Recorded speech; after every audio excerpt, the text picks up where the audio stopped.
have 10 minutes to conduct operational prayer briefing for Rizal Earthquake. Time start now. Good morning, everyone. This is the operational period briefing for Rizal Earthquake.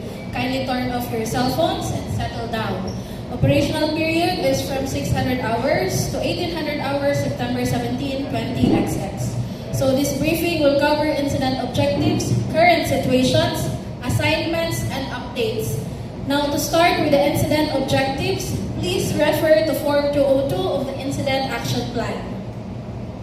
Now for the current situation update, let's call on our Operations Section Chief, Sir Ace. Okay, good morning, responders. So for our scenario update, as of 1500 hours, it has been 24 hours since our earthquake struck. There has been numerous aftershock, which led to 10 reported dead and several missing individuals near Ridge School. Okay, at least 200 families have been displaced that require basic needs of shelter, medical care, and protection. So as of this time, the electrical power is still out, but we already requested the utility crews to restore power and communication. So as you can see in the map, the bridge on the main street is out of service. That will be all. Thank you. Thank you, Sir Ace. Now for the weather update, since we don't have a meteorologist, I will be providing the weather forecast. So weather is fair, winds at 17 kilometers per hour, temperature at 28 degrees Celsius, no significant weather threats expected. Now for the operational assignments, let us call back our Operations Section Chief, Sir Ace. So good morning again, responders. For your assignment list, you may refer to your ICS Form 204, Security Group headed by Coco Loco. Are you here? Here. Okay, your main assignment is to provide security at the incident command post, restrict unauthorized person from entering danger zone, especially in the most affected area in the southern part of Rizal. Establish safety perimeters around damaged structures within the operational period. Next, our health group headed by Joseph Smith. Are you here? Yes. Okay. You're assigned to provide medical assistance at the evacuation area, provide medical treatment for injured individuals, and for the seriously injured individual, you may transport it to our hospital.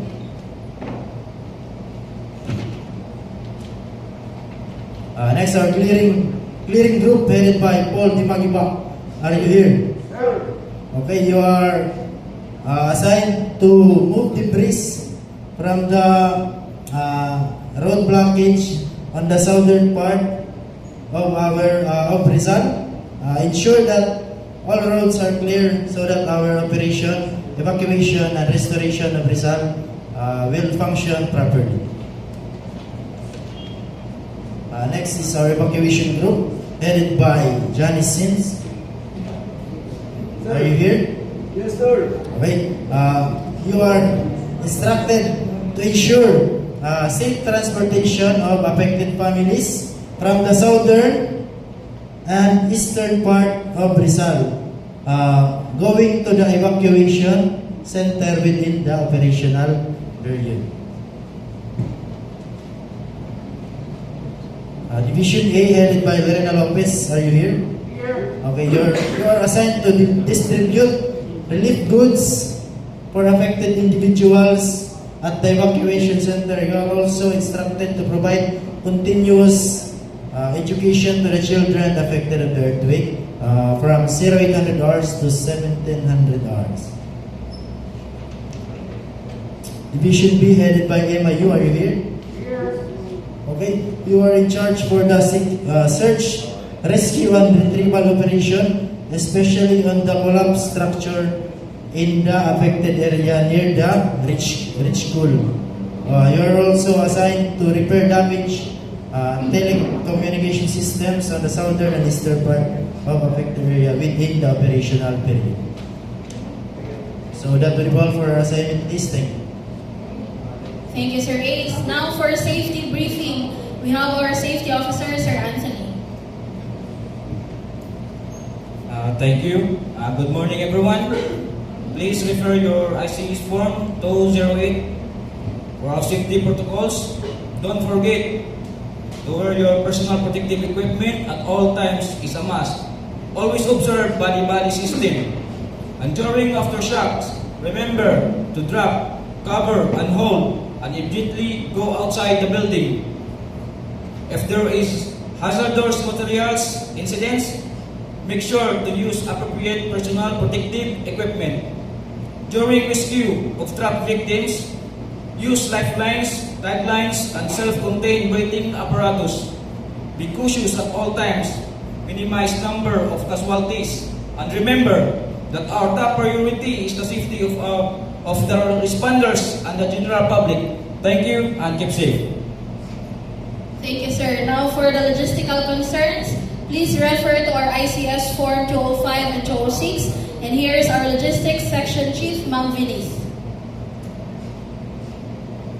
Good morning, everyone. For our communication network, please always observe proper procedures, use plain language, always check your radio equipment. In case of injury or incident, call your supervision. For our medical plan, we have Dr. Jeannie Kim to provide medical assistance and transport with contact number 09-755-77891. Thank you. Thank you, ma'am. For financial concerns, we have our Finance and Administrative Section Chief, Sir Ray. Good morning, responders. Let's not forget to log in and log out when we were done. Inform proper documentation of all resources and expenditures. Coordinate with finance for any procurement and claims. Thank you and be safe. Thank you, sir. Now for information, plan, and updates, here's our Public Information Officer, Ma'am Nicole. Public advisories are currently ongoing. Communities are advised to remain in safe areas and follow official instructions.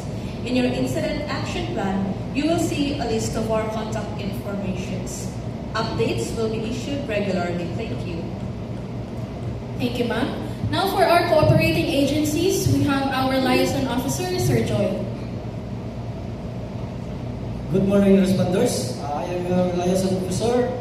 Coordination with FDRMC, partner agencies like Jollibee and McDo.